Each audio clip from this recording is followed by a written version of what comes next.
Hey, what's up, everyone? Welcome back. You're locked in with me, Nelson John, on Nelson John 360. And look, today I want to start off with a sound. It's a nostalgic sound. For those of you who were around it in the late 90s, early 2000s, this was the sound of the world.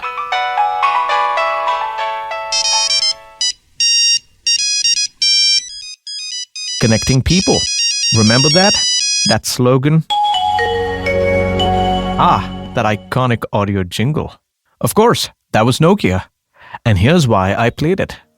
At its peak, this company owned 40% of the entire global phone market. 40%. They were the definition of untouchable. I mean, you could drop their phones from a building and they'd still work. I can vouch for that because I had a Nokia 3310, my first mobile device, rock solid. Yeah, but that's not the point here.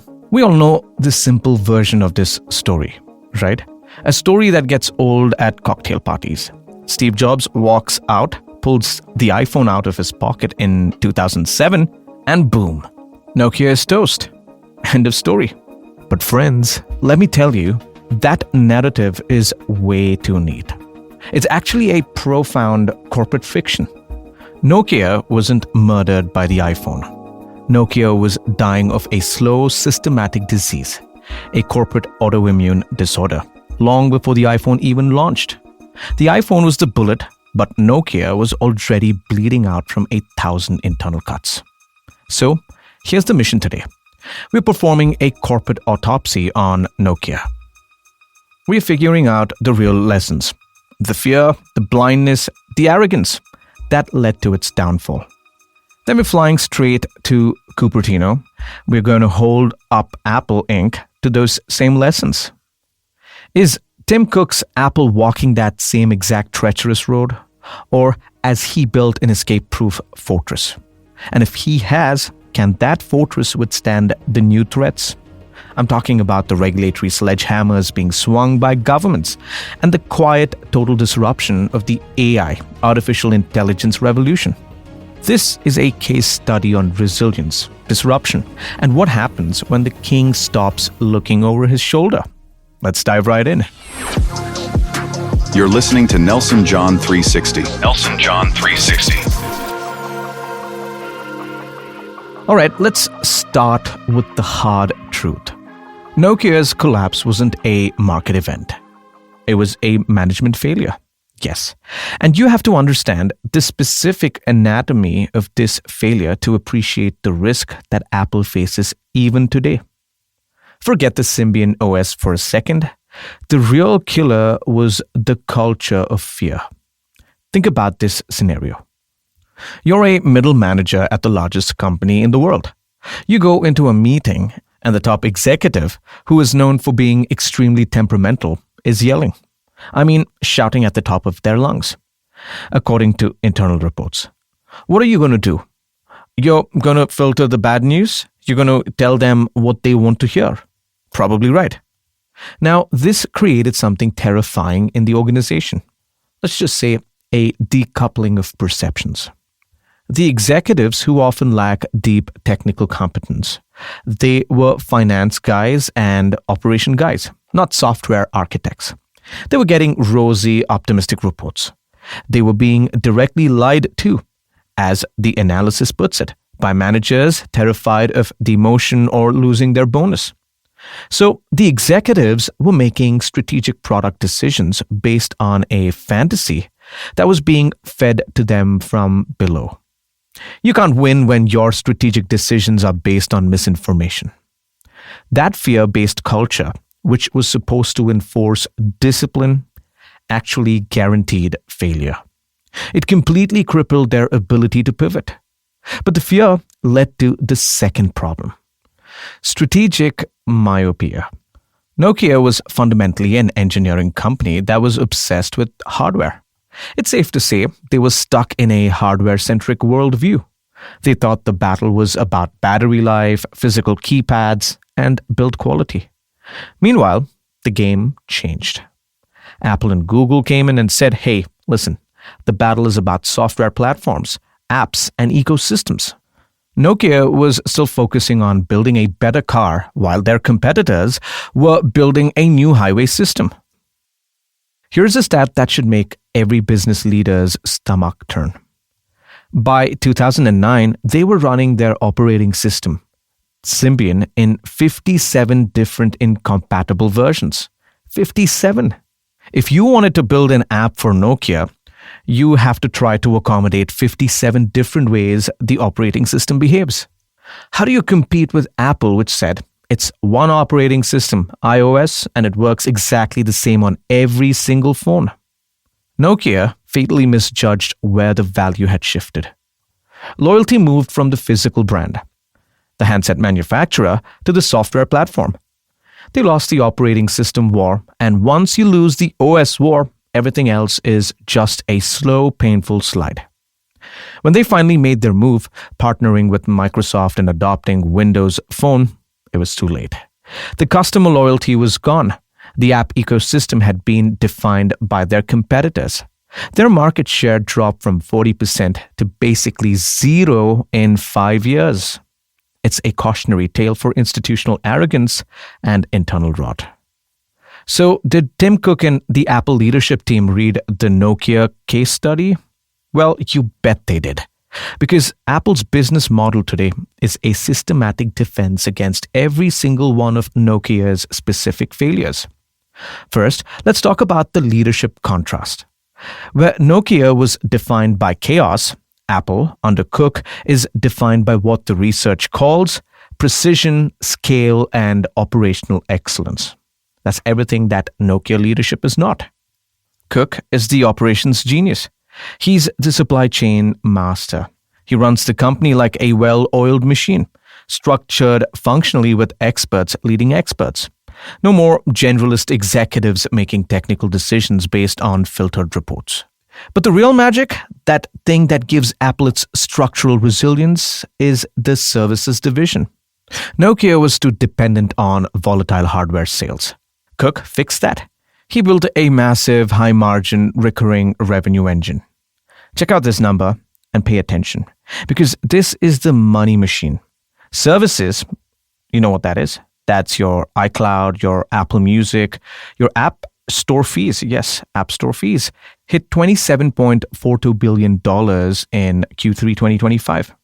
That may not be a big number, but what you need to know is that it is a 108% jump in just 5 years. And here's the kicker. Services boasts gross margins exceeding 70%. Now that's incredible profitability, far richer than the margins on the physical devices. This is the financial moat. This is the high tide mark that shields Apple when iPhone sales fluctuate. They have over 1 billion paid subscriptions across their platforms. Now, that is stability. And then there is the walled garden. This is the ultimate counter to Nokia's failure to build an ecosystem. This is the quantifiable defense against switching costs. Listen to these stats. 92% of iPhone users stay with Apple when they upgrade. 9 out of 10. That's loyalty you cannot buy. Samsung is way down at about 77%. They have an active installed base of over 2.2 billion devices globally. Now, this lock-in is no accident. It's a seamless web of hardware, software, and services that are designed to be difficult to leave. And if you choose to leave, you leave your whole digital life. The customer loyalty isn't to the Apple logo. It is to the convenience of the ecosystem. And finally, Cook's operational discipline extends to supply chain command. They are deeply reliant on China. Yes, we know that, but recognizing the geopolitical risks, something Nokia would have ignored. Cook has aggressively pursued de-risking. They are strategically expanding manufacturing into India and Vietnam. They're building a more resilient global supply chain right now. So the conclusion is clear. Apple is not on the verge of a Nokia-style collapse. They fixed the culture. They built the ecosystem. And they created the financial buffer. But, there's always a but on Nelson John 360.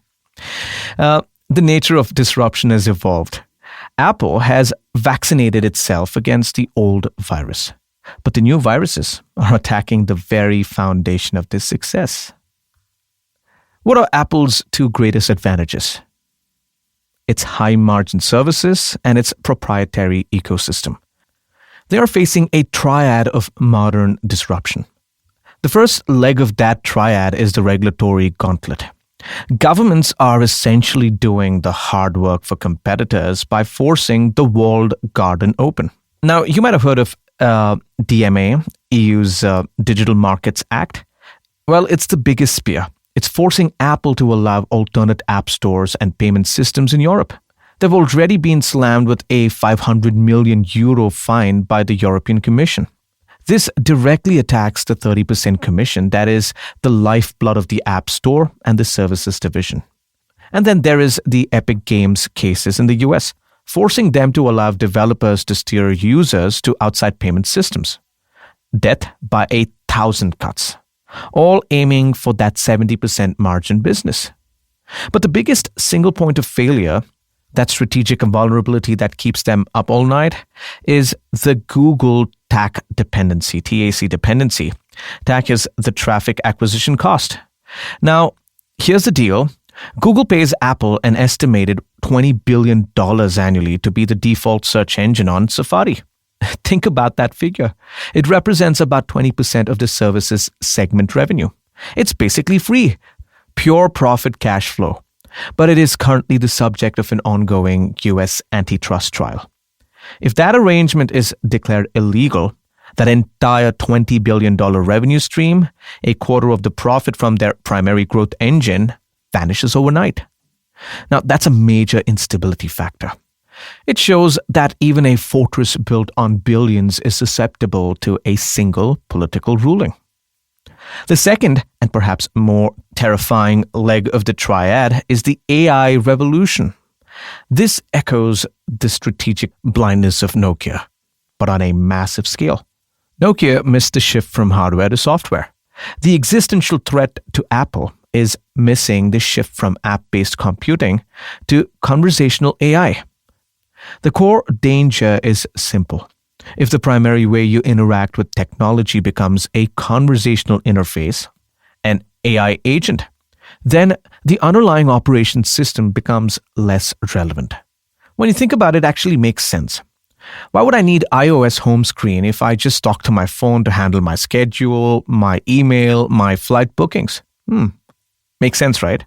Now, this is called platform erosion. The AI sits on top of the OS, effectively commoditizing the hardware that Apple's entire business model is built upon. Apple was rightly criticized for being a laggard here. Siri was notoriously slow. There was a cultural mismatch.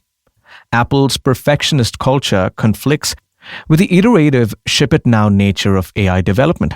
You can't perfect a large language model behind closed doors.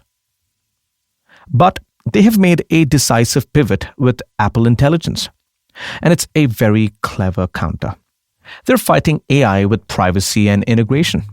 Instead of trying to win the generic cloud AI race, they're betting everything on on-device processing, right? They are leveraging their proprietary M-series and A-series chips, their custom silicon, to run the models locally on your phones. Now, this does two things. One, it positions them as the privacy champion. Your data stays private. Two, it reinforces the walled garden. You want the best AI, you have to buy the Apple silicon. They also made a smart, pragmatic move by integrating ChatGPT. It basically says, look, we rent the biggest brain in the room for the things we're not good at, but we're going to own the user experience and the privacy architecture.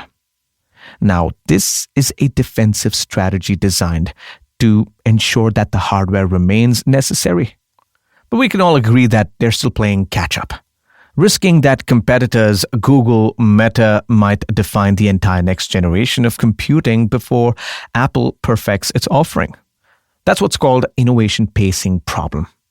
So let's tie it all together, because the comparison is stark and the lesson is timeless. Apple is not the new Nokia. Let's be absolutely clear with that. The structural, financial, and operational differences are immense. Cook dismantled the internal dysfunctions that killed the Finnish giant. He built the moat, and he filled it with 70% margin services revenue.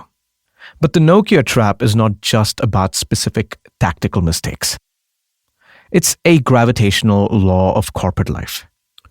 It is the tendency for success to breed a success-bred conservatism. When you're making hundreds of billions of dollars, the incentive is to optimize what you have, not to risk it all on the radical visionary leap. That is the existential threat Apple faces now. They are facing a potential triad of threats. The regulators are actively breaching the walls. The AI platform shift making the OS irrelevant. And the cultural risk that they choose optimization and incremental refinement over truly cannibalizing their own success. The final lesson of the Nokia story isn't about iPhone. It's about the fact that no fortress is impregnable when the technology fundamentally changes the rules of the game. The imperative for Apple today isn't to defend the iPhone. It is to architect the platform that replaces the iPhone. They have to be willing to disrupt their own golden goose before someone else does. Now, that requires visionary risk. And we, as students of business, must watch to see if a company built for operational excellence can rediscover the radical spirit of its founder. I'm Nelson John. This has been Nelson John 360. Keep questioning the narrative. All right, that's all the time we have for today on Nelson John 360. If this conversation sparked some new thoughts or gave you a fresh perspective, here's how you can keep the momentum going. Follow the show in your podcast app to make sure you never miss an episode. And if you're feeling generous, leaving a rating and a review is the single best way to help others discover this vital discussion. I cannot emphasize this enough. Your engagement truly energizes me and directly contributes to my ability to keep delivering constant, high-quality content right to your ears. So don't be a stranger. Hit that follow, leave a review, and let's keep thinking together. Stay smart, stay safe.